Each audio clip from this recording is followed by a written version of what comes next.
சென்னை தாம்பரம் அடுத்த சேலையூர் அருகே கை கால் கட்டப்பட்ட நிலையில் கழுத்தறுத்து படுகொலை செய்யப்பட்ட நிலையில் மாற்றுத்திறனாளி சடலம் மீட்கப்பட்ட வழக்கில் குற்றவாளிகள் 3 போலீசாரிடம் சிக்கியுள்ளனர்.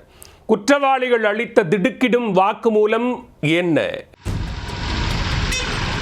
சென்னை தாம்பரத்தை அடுத்த மப்பேடு புத்தூர் கிராமம் அலங்கார் கட்டட அடுக்குமாடி குடோன் செல்லும் சாலையில் செவ்வாய்க்கிழமை அதிகாலை 20 வயது மதிக்கத்தக்க ஆண் சடலம் ஒன்று கிடப்பதாக சேலையூர் போலீசாருக்கு தகவல் கிடைத்துள்ளது.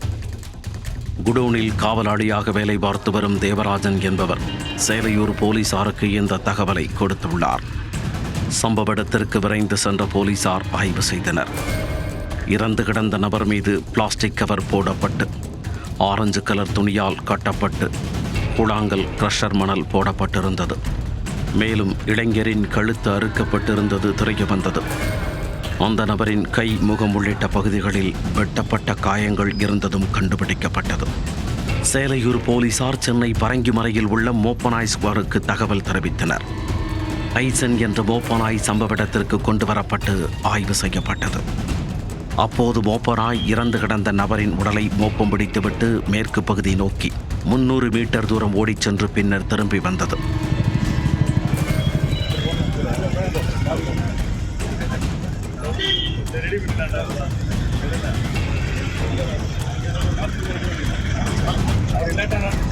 அதன்பின் சம்பவ இடத்திற்கு தடய அறிவியல் துறையினர் வரவழைக்கப்பட்டு ஆய்வு செய்து ஆதாரங்கள் சேகரிக்கப்பட்டன.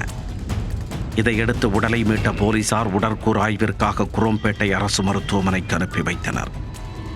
தீவிர விசாரணைக்கு பின் உயிரிழந்து கிடந்த நபர் சேலையூர் இந்திரா நகர் பகுதியைச் சேர்ந்த 21 வயதான சூர்யா என்பது தெரிய வந்தது. குடும்பத்துடன் வசித்து வந்த அவர் எலக்ட்ரீஷியனாக பணியாற்றி வந்தார் என்பதும், இவர் பிறவியிலேயே காது மற்றும் வாய் பேச முடியாதவர் என்பதும் தெரிய வந்தது. இவர் கடந்த 13 ஆண்டுகளாக சேலையூர் இந்திரா நகர் பகுதியில் வசித்து வந்ததாகவும், அதற்கு முன்பு சென்னை எண்ணூர் பகுதியில் வசித்து வந்ததும் தெரிய வந்தது. மாற்றுத்திறனாளியான சூர்யா 2 தினங்களுக்கு முன் இரவு குடிபோதையில் வீட்டில் இருந்து வெளியே சென்றவர். அதன்பின் வீட்டிற்கு திரும்பவில்லை என தெரிய வந்துள்ளது. இதையடுத்து சேலையூர் போலீசார் வழக்கு பதிவு செய்து சூர்யாவை கொலை செய்த நபர்கள் குறித்து விசாரணை நடத்தி வந்தனர். அப்பகுதியில் உள்ள சிசிடிவி காட்சிகள் மற்றும் செல்போன் டவர்கள் பதிவுகளை கொண்டு விசாரணை நடத்தியதில் சந்தேக நபர்களின் அடையாளங்கள் தெரிய வந்தன. சபரி கணேசன், ஐயப்பன், விஜய பிரதாப் ஆகிய 3 பேரை போலீசார் அதிரடியாக கைது செய்தனர். 3 போலீசார் நடத்திய விசாரணையில் கொலைக்கான காரணம் தெரிய வந்தது. சம்பவத்தன்று மதுபோதையில் இருந்த சூர்யா தகராறு செய்ததாகவும், இதனால் ஆத்திரமடைந்த 3 அவரை ஆட்டோவில் கடத்திச் சென்றுள்ளனர் என்றும் தெரிய வந்தது. குரோம்பேட்டையில் உள்ள விஜய பிரதாப் வீட்டிற்கு கடத்திச் சென்ற அவர்கள் அங்கு அடித்து உதைத்து கழுத்தை அறுத்து கொலை செய்தபின் மப்பேடு பகுதியில் சாலையோரம் வீசி விட்டுச் சென்றதாக வாக்குமூலம் அளித்துள்ளனர். அவர்களிடமிருந்து கொலை செய்ய பயன்படுத்தப்பட்ட கத்தி, அரிவாள், ஆட்டோ ஆகியவற்றை போலீசார் பறிமுதல் செய்தனர்.